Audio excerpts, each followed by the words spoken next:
Asalaamu calaykum waraxmatullaahi wabarakaatu. Daawada kusoo dhawaada kanaalkeena Somali True. Haddii aad nagu cusub tahay fadlan subscribe iyo like iyo share Facebook ay raaci si aad ula socotid barnaamijyadeeda soo socda iyo kuwii hore. Si aad heshid barnaamij walo cusub oo ka soo baxa kanaalkeena Somali True.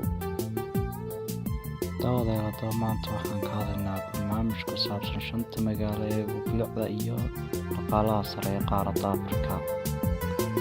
Daawada kusoo dhawaada barnaamijkeena daawasho wacan.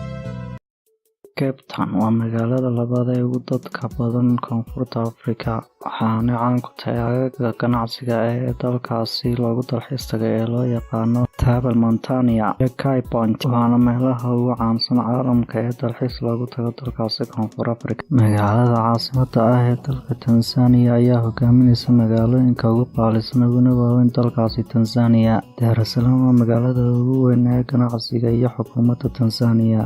Magaalada caasimadda ah ee Abuja waxaa la dhisay 80 sano ka hor markii magaalada laga dhigay caasimadda dalka ugu weyn dunida madow ee maamulkii Ibrahim Badmatos Bangi sanadkii 1991. Magaaladu waa mid ka mid ah kuwa ugu qanisan uguna qaalisan qaaradda Afrika. Tunis waa caasimadda iyo magaalada ugu weyn dalka Tunisia. Goobaha waaweyn ee magaalada Tunis oo badanaa loo yaqaano Grand Tunis ayaa leh 2,700 oo qof.